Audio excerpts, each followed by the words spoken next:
Hello, everyone. Welcome back to the AAS YouTube channel. And this is part of the most awesome stuff. This is the AAS Journal Author Series. And I am super happy to have Changbom Park with us today. Hey, Changbom. Hi, hello. How are you? Fine. It's wonderful day here. It is November 8th where you are. It's November 7th where I'm at. And Changbom, where are you located at? It's also daytime. I'm staying in Seoul. This is Korea Institute for Advanced Study, Cool. located in Seoul, Korea. All right. So we're doing international today. We're halfway across the globe in plus. So very cool. Let's see. It's still Northern Hemisphere in Korea. So how is fall? Is fall doing well? Winter approaching? I'm not sure if you have been to Korea during the fall time, but the No. fall in Korea is just wonderful. We have been wonderful days, Nice. and the trees are turning color these days. This is actually the very best time of the year. Ah, beautiful, beautiful. Well, I'm going to have to putting Korea on my list of places to visit. Things to do. Absolutely, yes. So I will do that. Very cool. Changbom, you have a lot of very awesome posters over your wall there. Ah, That's some pretty good ones. There's some unusual ones there. Very nice. Very cool. well, yeah, the posters at the top, they are the posters of Kia's workshop on cosmology and structure formation. Cool. It started in 2004, so it has been 18 years. Ah, Hold this workshop every other year. okay. So we just had 2 weeks ago the 10th workshop. And 2 years later, we will have 20th year anniversary of this workshop. Oh, very nice. Very cool. Very awesome. Yes. That's very nice. And speaking of that workshop, and Changbom, what do you like to do for research? My major field is large-scale structure of the universe Mhm. and cosmology. Cool. I sometimes observe, but I mostly use observational data, and I myself make very large cosmological simulations Mhm.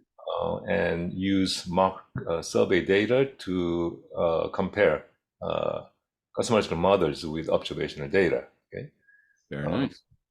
Very nice. that's my major field, but I do also various other things too, Like what? uh, like historical astronomy. Oh yeah, I really? studied dolmens and the star chart in the old days. Cool. Um, I also brew some rice wine. I'm not sure if you like it, but I love rice wine. I love rice wine. I like Korean traditional music and so on. Very good. Very good. At the Well, level of research, I mean, not of, just of, amateur. Yeah. of course. Yes, yes, yes. Very cool. Wow. Wow. You have a lot of interest. Very cool.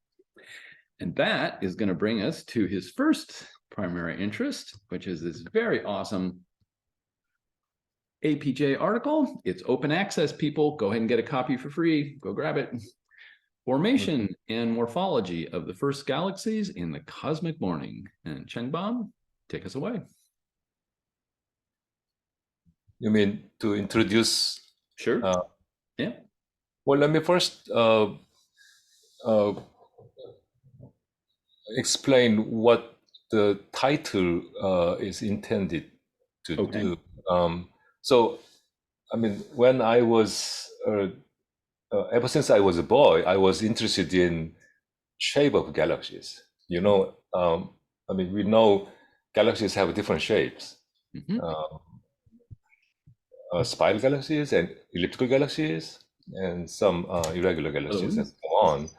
And that has been more than 40 years ago. And at the time, I asked my teacher uh, why they have different shapes. And he said, nobody knows. Okay. Now you know, some spiral galaxies, massive spiral galaxies, can merge to become elliptical galaxies. Huh. but we cannot explain all the aspects of this galaxy morphology, even Okay. now, after 40 years. Mm-hmm. So when we made Horizon Run simulations, the first topic I wanted to study was this morphology of galaxies. Cool. And because the data was so huge, I decided to focus in the beginning part, the first part of the simulation, Okay. where I can study the morphology of the first galaxies. Cosmic morning. Mm-hmm. Very good. Okay. Well, then, we had to make simulation first.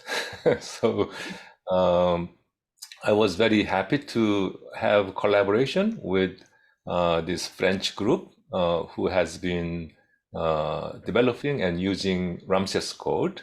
Uh-huh. And in particular, Christophe Pichon, he has been very helpful, and we have been very collaborating very successful way. And Brad Gibson also they his group contributed to chemical evolution part of the code and so Oh on. yeah. And there are many previous postdocs of mine who spend a lot of time to prepare and execute the job and analyze the data and so on. Yeah, we got quite the international grouping here. There are many more, but these are only the authors contribute this particular paper. Right. Okay.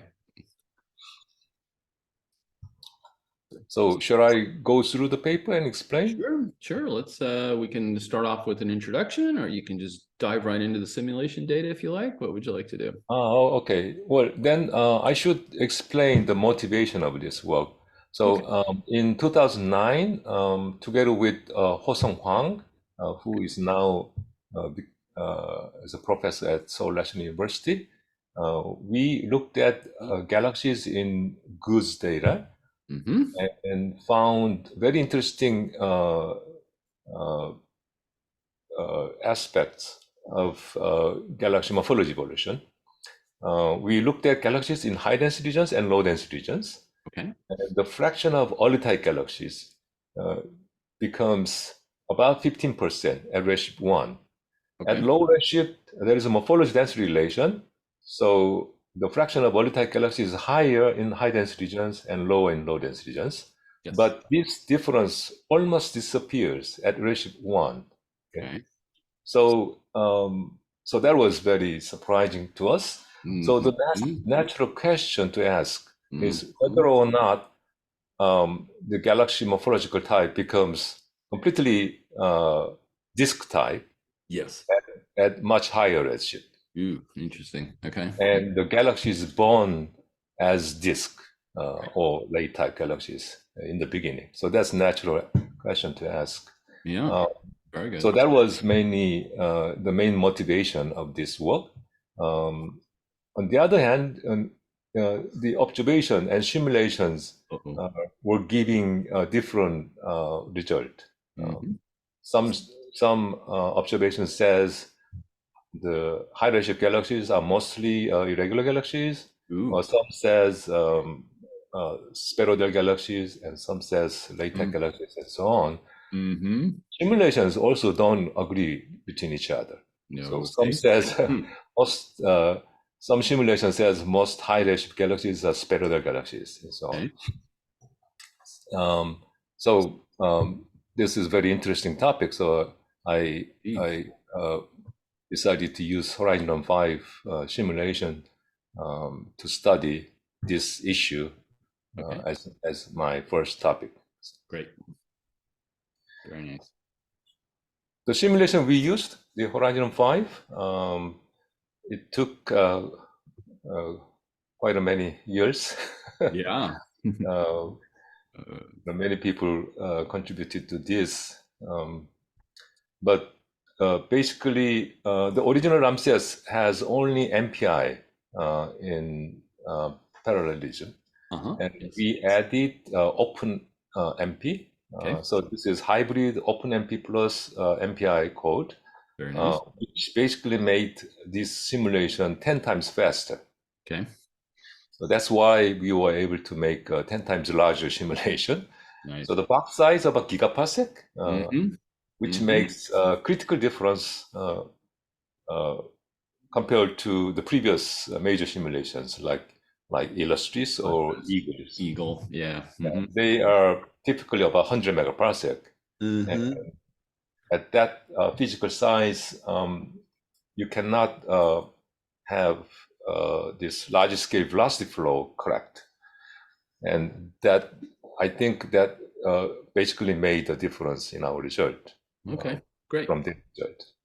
So the box size is gigaparsec. The zoomed in region is gigaparsec by about 110 megaparsec by 110 megaparsec. So it's a rod-shaped region is zoomed in.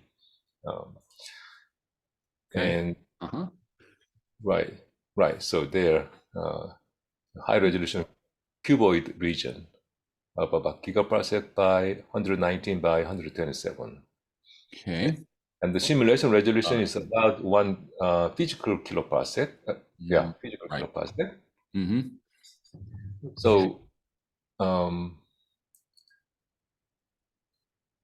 so that's the simulation we used in this paper. And after we made the simulation, we identify galaxy halos, and then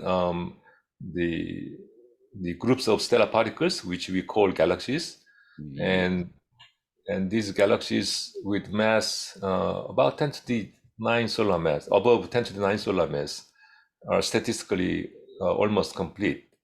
So in this morphology study, I chose galaxies with stellar mass larger than 2 times 10 to the 9 solar mass, which basically has more than 10,000 stellar particles there.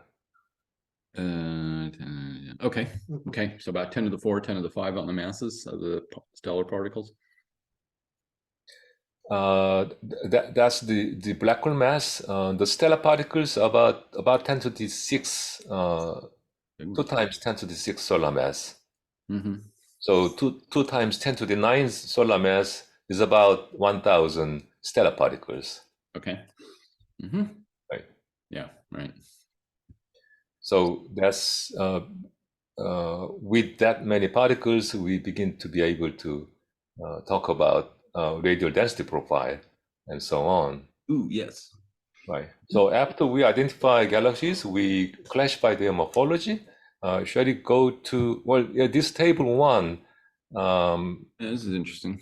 gives us the number of galaxies we identified at each redshift between redshift 9 and 4. I coined some new terminology. I'm not sure that. I'm not sure whether or not people like this terminology, but I divided the history of the universe into cosmic dawn, which is before redshift 10, and cosmic morning between redshift 10 and 4, and cosmic noon between cosmic redshift 4 and 1.5. And cosmic afternoon after G equals 1.5. Okay. To now.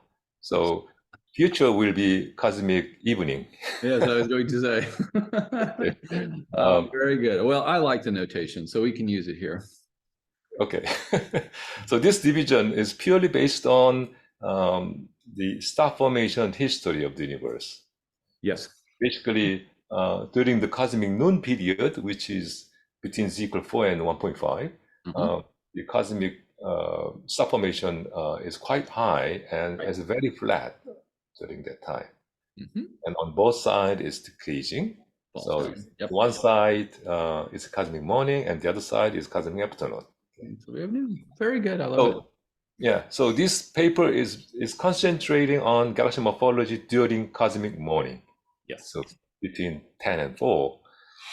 So above 2 times 10 to the 9, we have up to 22,000 galaxies. Yeah. Okay? So statistically, well, at redshift 9, it's not enough, but True. basically There's after G equals 6, we can do statistics quite well. Okay. Yes. Okay, so let's go to figure 2. If Figure you can 2. find it. Our galaxy finding algorithm, figure 2, flowchart. Yes. So figure 2 shows how we classified galaxies. So we basically use stellar mass density. Okay. So there will be some difference between actual observational classification Right. and our classification, because we use stellar mass, whereas in observation one use light. Yes. And galaxy may look clumpier Right. because of this large spatial variation of star formation. Okay. Whereas in stellar mass density, it may look more regular. Okay. So we identify the stellar particles belonging to each galaxy and calculate their mass density field. And we first calculate asymmetry parameter. Okay.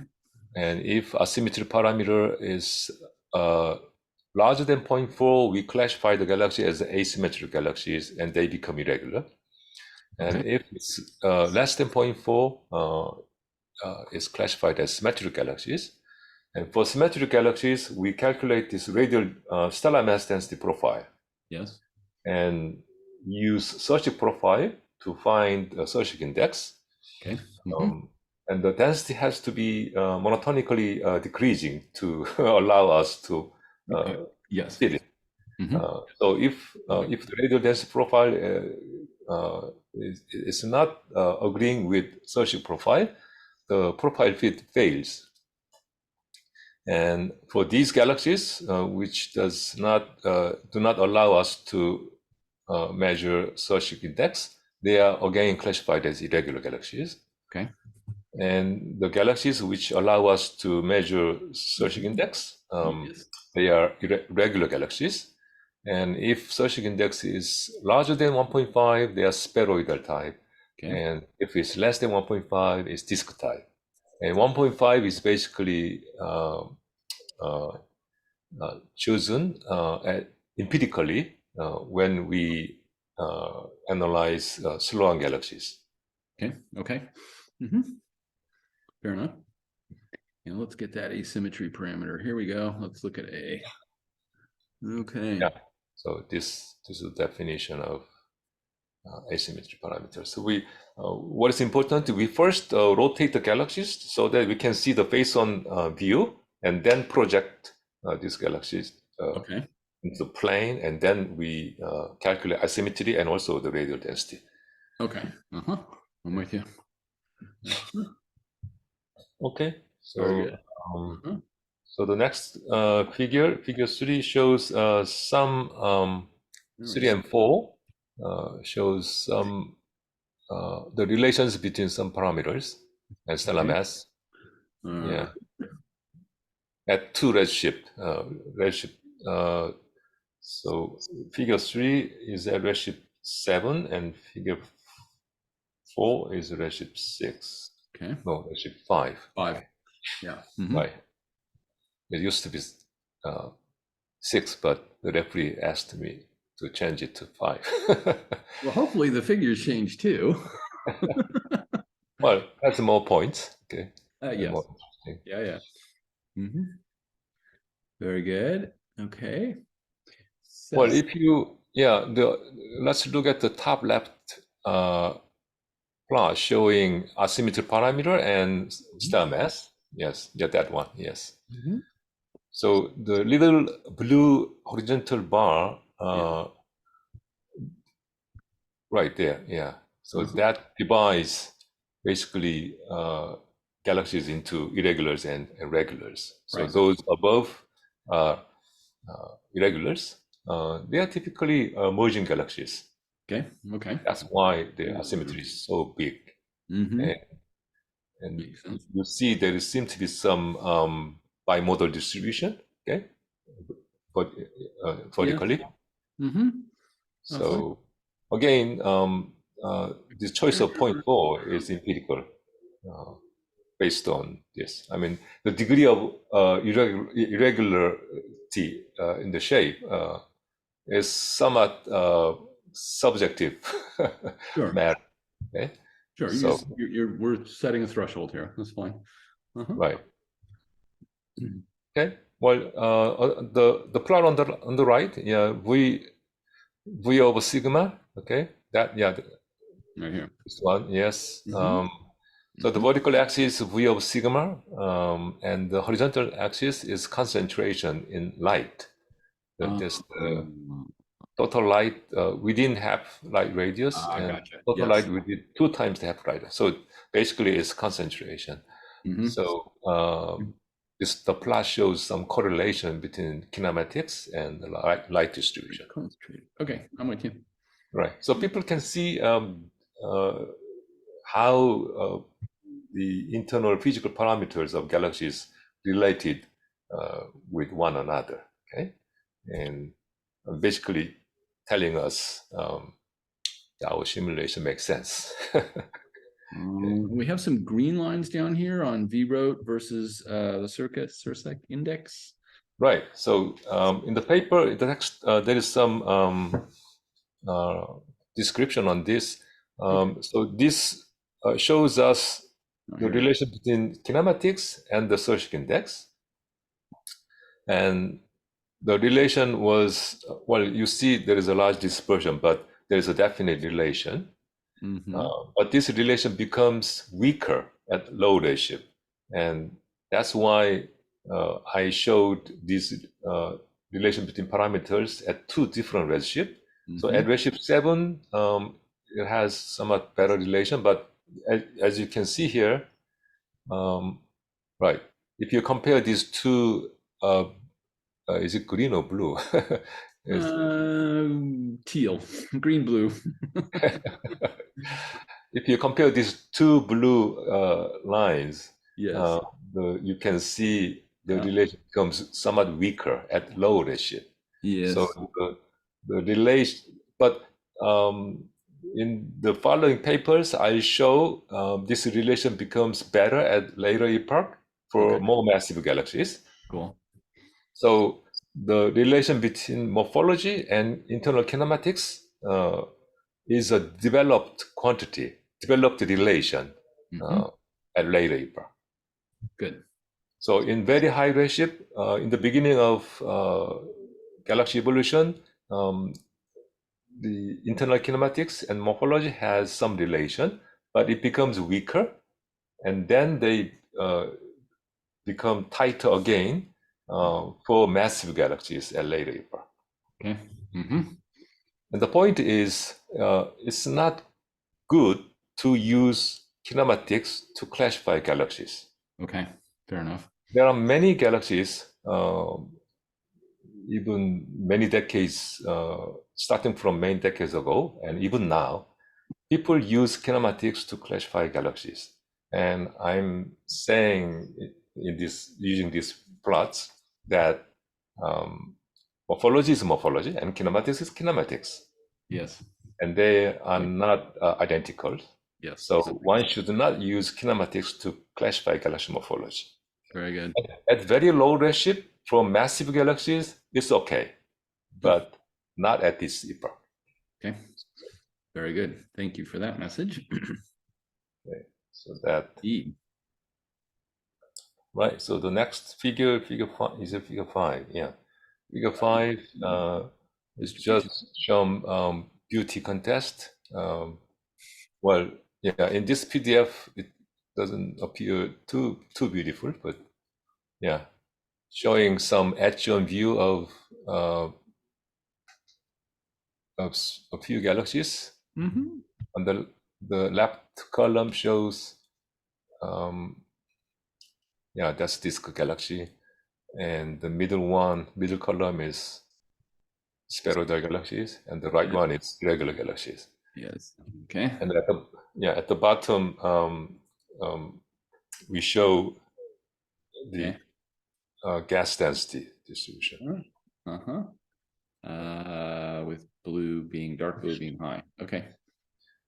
So if you look at gas density, we see many spiral structure, which means basically this gas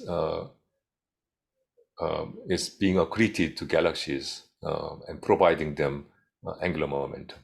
Yes. Yes. Very definitely. Actually, the next one really demonstrate such a case, figure 6. Let's look at figure 6. Ooh, nice. Oh yeah, sure. Nice. Right. So here, this is an amazing view of a kind of spiral galaxies. But if you look at stellar mass distribution, spiral arm is not very clear.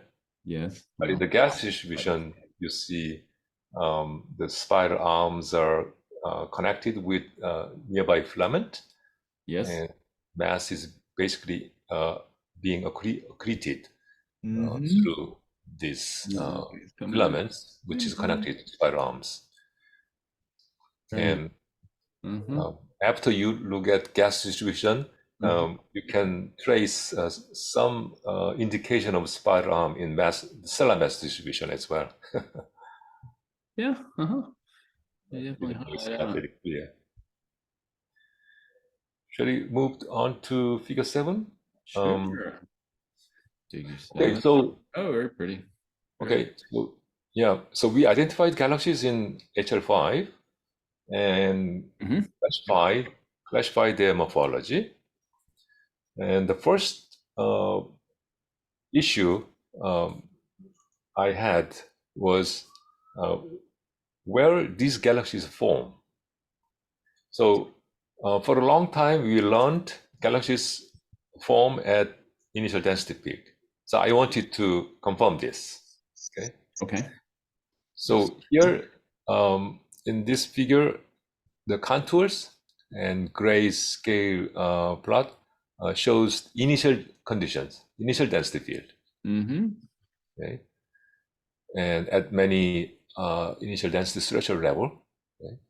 And the symbols, there is only one circle here near the center, and the circle, triangle, and crosses. So there are 3 kind of symbols. Right here, right in the middle, right there. Right. So at particular redshift, for example, at redshift 6 or 7, we identify galaxies and then identify dark matter particles at that redshift, and then find out this initial position of these dark matter particles. Okay. And calculate the center of mass of these dark matter particles at the initial condition. Okay. So these symbols are the position of these dark matter particles, the center of mass of these the dark matter particles. Okay. That later becomes dark matter halo of galaxies. Okay. Good. So the the triangles. Right. The circle. The circle. There's only one circle there. Yes. Yeah. Right. So that is the initial location of these dark matter particles of galaxies identified at z = 7. Okay. All right. Right. So the triangles, the galaxies, the initial position of galaxies at redshift identified at redshift 6. Okay. And crosses are the galaxies at redshift 5. Yes, 5. 5, 6, 7. Okay. And the fact that all 3 symbols are overlapping with each other at the circle, that means we are basically looking at the same galaxies. Okay. Correct. The galaxy at redshift 7 and redshift 6 and 5, their initial positions are the same because they are the same galaxies. Right. And that corresponds to very high density peak. I forgot. Because it's not moving. That's the peak height, the next plot will show us. So basically, one can see all these symbols corresponds to density peak, which means, which proves galaxies form at initial density peaks. Yes, correct. Mhm. Right. So this is basically smoothed over 350 kiloparsec. Very nice. Right. So at that smoothing scale, they agree with galaxy position very well. Very nice. Very nice. And you can also see the first galaxies at redshift 7, they are at the peak of density peak. And then the galaxies at redshift 6 are a little spread it around. Yes. Right. So Okay. the world of galaxies are Okay. stretching Mm, to low density peaks. right. Yeah, yeah. So the cosmic web is not something existed in the very beginning. Right. So in the beginning, there are very few galaxies at only very high density regions, and they, as the underlying dark matter fluctuation grow, the galaxies form at high density peaks and the filaments, and they merge to each other at some point and appear like cosmic web. Yes. Mhm. Yeah, Yeah. long time in the future, the cosmic web will also disappear. Oh, well, yes. It's the Yes. cosmic evening. In the cosmic evening, they will Very, disappear. very late evening, but yes. Yeah, yeah. Very Okay, so so top panel of figure 8, Let's look at figure 8. right?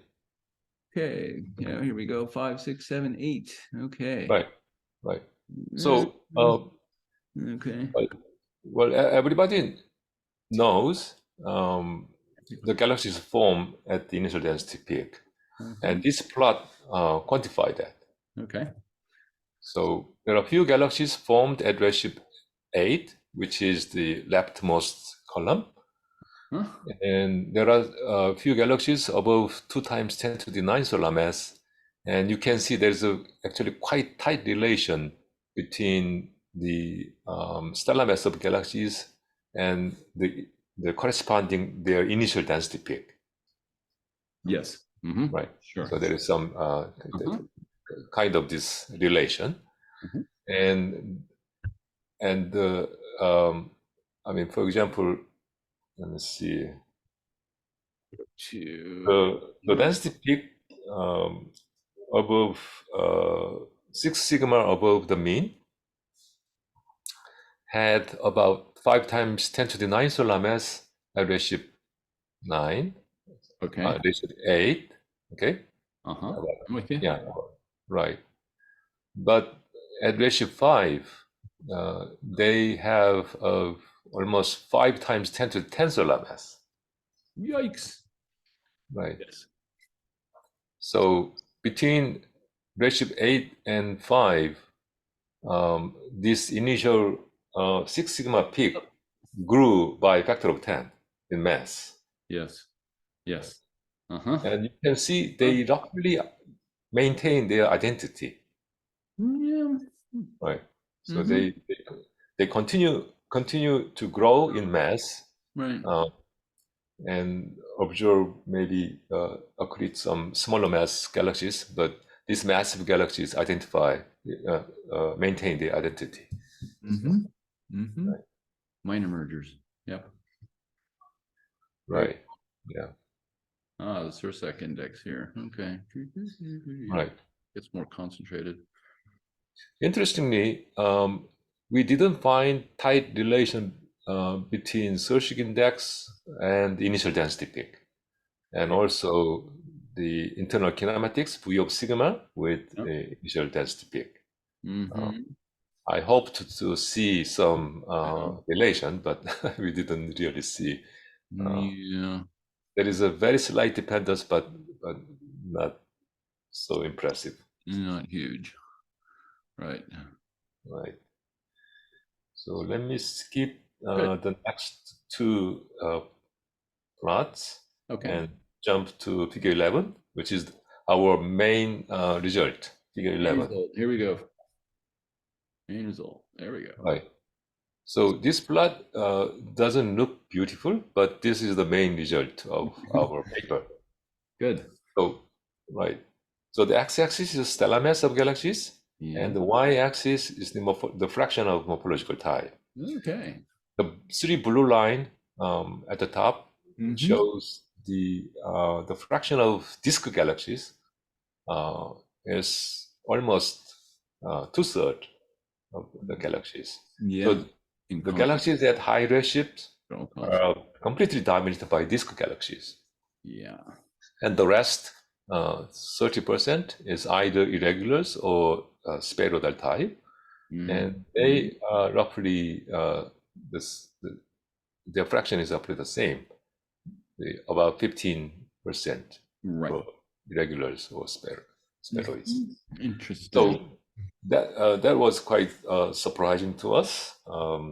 Frankly speaking, I expected to see much higher fraction of irregulars and spheroids. Yeah, I would have thought, naively, I would have thought so too. Right. So that was quite surprising.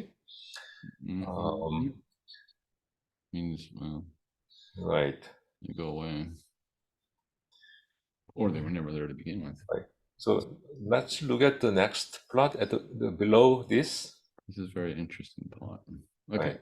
So I decided to trace particular galaxies to see how their morphology changes. Ooh, yes. Okay. Right. So the next plot, figure 12.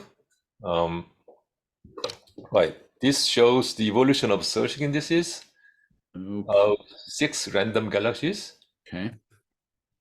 Okay. So yeah, let's look at the bottom panel first. Okay. So these 2 random galaxies reached 2.5 times 10 to the 10 solar mass at redshift 4. Yes. And you can see the searching indices of these 2 galaxies are mostly below 1.5.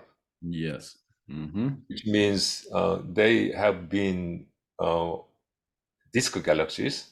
Yes. For most time of their evolution, but occasionally they cross 1.5. Yes.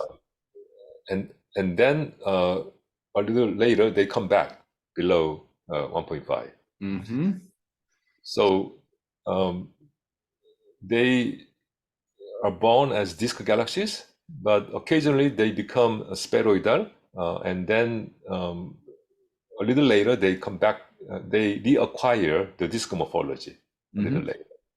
Is that because they underwent a minor merger or major merger? Well, later I explained this, that there is a private talk given by the large-scale distribution of mass. Okay. So there is a constant effort of nearby material to spin these galaxies. Okay. Torque. But these galaxies can occasionally merge to nearby galaxies and temporarily become irregular galaxies. And a little later, it relaxes and becomes spheroidal galaxies. Okay. But when time passes more, there are mass being accreted. Yes. And spin these galaxies again to make these galaxies disk galaxies. So the galaxies are basically born as disk galaxies, and whenever they they merge, they temporarily become irregular galaxies and spheroidal galaxies, and then come back to disk galaxies. Yes.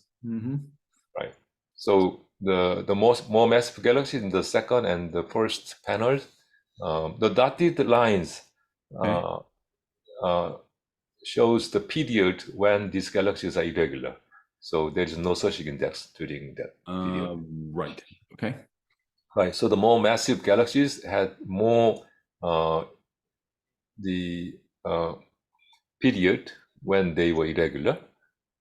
And you can also see in most cases when galaxies experience this irregular morphological type period, their search index increases. There is a tendency for that, right? So the conclusion is that the galaxies are basically disk type at high redshift, but when galaxies merge, they become irregular galaxies, and then they become spheroidal galaxies, and then they come back to disk galaxies. So irregular types and spheroidal types are incidental and temporary morphological types. Cool. Okay. Whereas disk type is their original, more base state. Yes. Yeah, original. Yes. It Well, all depends on the epoch and mass. So at later epoch, my scenario doesn't apply, because at this epoch, the merging is very frequent. Yes. And the galaxy mass is still small. Right. But at later epoch, galaxy mass increases, and the merging between galaxies gives significant impact on the internal kinematics of galaxies. Yep. So their morphology can be affected significantly. Interesting. And the mass accretion at later epoch may not be able to return their disk morphology after. Right. So Okay. for the massive galaxies, much larger than 10 to the 10 solar mass, is more difficult to reacquire disk morphology. Right. But in the cosmic morning, this is happening. Very cool. Right. They evolve. Right. So very nice. These two. Yeah, in the following plots, I tried to show what's happening when galaxies merge and so on.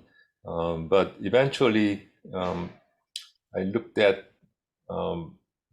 the initial angular momentum produced by the tidal torque,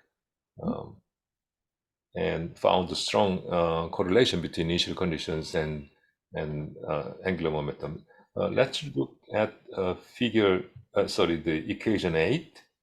Let's look at equation 8. And equation 8 looks like AM. Right. So perturbation. So according to tidal torque theory,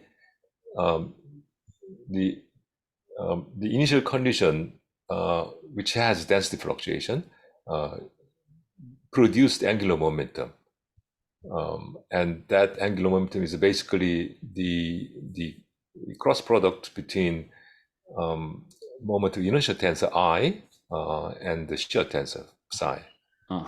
Yes. Right. So to make this formula simple, we can go to equation 11. The same thing, but I omitted all other time-dependent part, and only left moment of inertia tensor I and gravitational shear tensor, the second derivative of gravitational potential phi. Yes. So I looked at, so this angular momentum can be calculated using initial Gaussian density field. Right? And I know where in the initial condition a galaxy at later epoch has originated. So I associate this initial angular momentum with the angular momentum of galaxies at particular redshift. Okay. Did you get it? Yeah. I'm with you. Yep. I'm following. Right. So, and figure, let's see, yeah, figure 18. Yes. Yes. Okay. Ooh, very good. Figure 18 shows that correlation. Right. So in the top panel, So L caret, L hat is the angular momentum calculated in the initial condition, Okay. Mm-hmm. at the position of initial position of these galaxies. Okay. Yes. So these are all galaxies identified at redshift 6. Okay. So at redshift 6, I can calculate the angular momentum of total mass of galaxies, Okay. which includes dark matter particles and stellar mass particles and gas. Okay. Sure. I take all mass and calculate the total angular momentum, and that is L caret tot. Yes. Right? So that one is the angular momentum of these galaxies at redshift 6. Okay. And L caret is the initial angular momentum. And we can see there's a tight correlation. And L tot is dominated by dark matter particles. Ooh, Because okay. dark matter particles are much more massive than stellar mass and gas. So Okay. L tot is basically contributed by dark matter particles. And this dark matter halo, the angular momentum of dark matter halo of these galaxies has tight correlation with the initial conditions. Mm-hmm. And if the second law, I use L star instead of L tot. So Ah. here I use only stellar component, stellar particles to Mm-hmm. calculate angular momentum. And there is still correlation, but correlation becomes much weaker. Yeah. A little bit. So even though this dark matter halo of this galaxy has very tight correlation with the initial condition, even at redshift 6, the stellar component has much weaker correlation. And the bottom panel is the direction of minor axis. So I use stellar mass distribution and measure the direction of minor axis and Oh, okay. and made the dot product with the Got it. angular momentum. Got it. And now correlation almost disappears, which Yeah. means Right. right, yeah, which means basically this dark matter halo remembers the initial angular momentum very well. Okay. So no matter what happens in stellar component, these dark matter particles maintains this initial angular momentum Yeah. and keep trying to provide this angular momentum. So even though two galaxies merge and lose disk morphology, Yes. this neighboring mass distribution provides angular momentum Yes. continuously, and they try to recover this disk morphology. So Got it. this is another supporting evidence Uh-huh. for our finding. Very nice. Very nice. And figure 19 actually shows Ooh. the shape and distribution of galaxies and their evolution. Okay, so on the left, we show gas distribution and stellar particles. Yeah. Stellar particles are difficult to see because they are all within galaxies. And on the right column, we show Okay. dark matter particles. Okay. And there are numerous little arrows show the velocity vector. Oh, let's zoom in on one of Right. those. Take a peek. Yeah. Could you expand a little bit? Yes. Yeah, Okay. I'm gonna blow Right. one up so everybody can see what that looks like. Let's do this one. Right. It's got the color bar. Okay, number density of neutral hydrogen. Okay. Yeah. So that's redshift 10. Yeah. And redshift 9, we begin to see a small mass clump. Yes. It's still less than 10 to the 8 solar mass. It's okay. It's a very subgalactic object yet. Yeah. But I attached arrows, and these two arrows, one is a straight one, the other one is a circular arrow. Yes. They show the spin of this object perpendicular to the plane and also on the plane. Okay. Yes. Okay. Got it. Yep. Yeah. So one can think how they are turning around. And what is important is if we compare the panels on the left and panels on the right, we can see this the velocity flow Let's see. around galaxies are almost the same. Let's see. So can you shrink The- this figure a little bit? Can you reduce the size of figure a little bit so that Yeah. we can compare left and right? Yep. Right. So the velocity pattern of this gas flow and dark matter flow are almost the same outside galaxies, Yeah. not inside, of course. Right. Right. Yeah. Interesting. Look at that. Ha, ha, ha. Okay. Which means this large-scale velocity flow is completely dominated by dark matter particles. Correct. Because dark matter particles comprises most of the mass of the universe. So this initial condition is memorized by these dark matter particles, and they drive this velocity flow. And the inflow of mass into galaxies is basically following this dark matter particle flow. Very nice. So on the left, there are many mergers going on. Indeed. So temporarily, these galaxies can lose this disk morphology, but because this large-scale velocity flow is helping them to come back to disk morphology, they reacquire disk morphology later. Yeah. So, Cool. so this plot is trying to visually justify our finding. No, very good. Very nice. Right. Very good. I like it. So next figure is more or less the last plot. 20.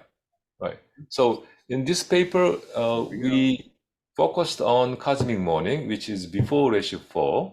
And the major finding was that galaxies are basically disk galaxies. But they can be temporarily and incidentally become irregulars or spheroid. But most galaxies in this redshift have stellar mass less than 10 to the 10 solar mass. So right now we are working on later epochs. Okay, the morphology of galaxies at cosmic noon and cosmic afternoon right now. But in this paper, we looked at only one epoch at redshift around 2. And this shows the fraction of morphological types versus stellar mass. And again, below 10 to the 10 solar mass, the morphological type fractions are about the same as those in the cosmic morning. Yes. So disks are still 2/3, and irregulars and spheroids are about, each of them are about 15%. But interestingly, above 10 to the 10 solar mass, there is huge mass dependence. Indeed. Yes. Right. So the disk fraction drops sharply and becomes minor fraction, minor type above 10 to the 11 solar mass. Yes. Right. And you can see the spheroid type rapidly rises around 10 to the 11. So there is a rapid mass increase. In addition to this mass dependence, there is a fundamental change in the environment in the universe, because the rate of mergers in the universe decreases very sharply after g equal 1.5. So the growth of mass of galaxies changing. It used to be mainly through mergers before cosmic noon, but after cosmic noon, it's mainly accretion. So that has significant impact on galaxy morphology as well. So I cannot tell our result yet because we haven't written paper yet. Right, but this tells a lot to us for the future outcome of our research. Yes, it's hinting strongly where it's going. Very cool. Very nice. Well, yeah, this is more or less all I can say in this paper. Okay. Mhm. Yeah, this last plot, figure 21,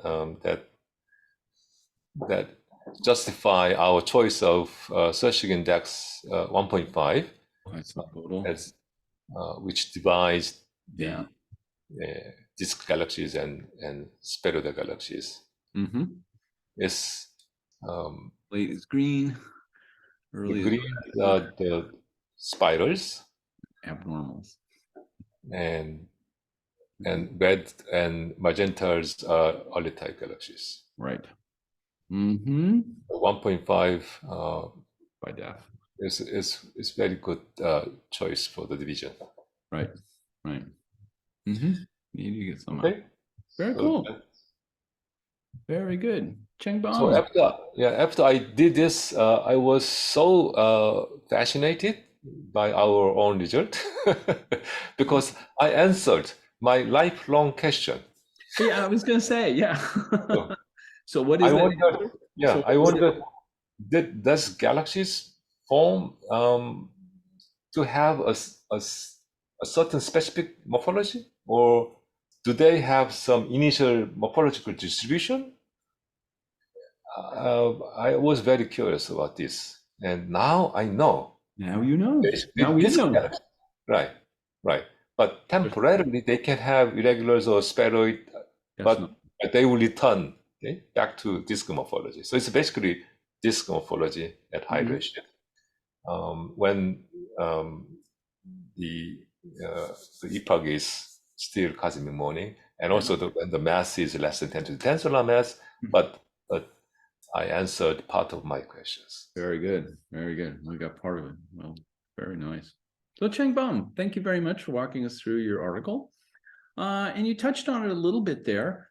Where do you think we go over, let's say, the next 2 to 5 years? You hinted that there's sort of the cosmic afternoon paper coming, but are there other observations that could be done? For example, JWST surveys will be coming up, LSST surveys will be coming up, Rubin will be coming up. So so there's observational stuff. Is there also a new generation of cosmological simulations coming up to Mhm. with more refined masses, so you can drive the mass resolution down? So just sort of, where do we go over the Yeah, next couple of years? yeah. Exactly. On observational side, right now, well, last April, sorry, last July, there was a paper written by Ferreira et al., and they used the Sure. high redshift galaxies in JWST image and Okay. calculated photo-G, Okay. and um, made a morphological classification of these JWST galaxies Mm-hmm. and measured the fraction of each morphological types. Okay. And to their surprise, not us, they found the initial galaxy morphology is dominated by disk. Yes. So our paper was confirmed by them. Um, but their, excuse me, All good. That's a first. well, this is the problem of having interview in office. It's all good. It's all good. Right. So their definition of morphology is somewhat different from ours, and their way of calculating search index is somewhat different, and so on. So we are currently working on measuring search index ourselves. Sell. Right. So, well, again, we are finding almost 80% of galaxies are disk galaxies Wow. uh, in JWST images. Well, So that's congratulations very, on your prediction. yes, we are confirming. Yeah. Um, we also are making the Mark Galaxy catalog to be compared with various observations. Okay. One observational survey we are making is Odin survey. That is the survey using narrow band filters Okay. to identify Raman alpha emitters at three different redshift Yeah. 2.4 and 3.1 and 4.5. Okay. So at 3 different redshift, we are currently observing these galaxies, Nice. line of emitters, and it's important to have the marked samples from cosmological simulations Yes. for a quantitative comparison with these observed galaxies, and also to estimate the systematics in our measurement of clustering and other things. Right. Right. Cool. So, right. We are also interested in simulating 7-millimeter galaxies. Okay. And so on. So that's one side. The other one is, of course, we are planning to make next generation simulations. And the immediate goal is to make slightly higher resolution simulations. Okay. Because currently the simulation resolution is 1 kiloparsec, Yes. Which is just good enough to talk about morphology. Okay. But to measure the radial density profile and the face-on view of galaxies more accurately, we need somewhat higher resolution. More the merrier. So instead of 1 kiloparsec, we want to go to maybe 0.3 or 0.2 kiloparsec. Okay. 0.2 would be good. 0.2 would be good. But eventually, maybe 5 years later, eventually we want to reach 50 parsec resolution. Right. But that's going to be much harder because we want to keep gigaparsec box size. Okay. So we won't change this box size. Sure. We only increase the resolution. Right. Because if we make this physical size of simulation less than a gigaparsec, then velocity flow, the velocity field becomes incorrect. So okay, that's why we don't want to reduce the box size. the box. Only increase the simulation resolution. Only the resolution, right? Cool. So that's going to be our eventual goal in our cosmological simulation. Nice. Well, I look forward to seeing those observations come up. I look forward to seeing those new simulations come with increased resolution, and it'll be really nice to see this prediction get verification again and again. So very good. Thank you. Yeah. Thank you. It's so exciting to us too. Yeah, it's great. Thank you. Thank you, Changbom. Yes. And that will do, everyone. And I hope this made your astronomy day just a little bit better. And we will see you on the next one. Bye-bye. Okay. Bye.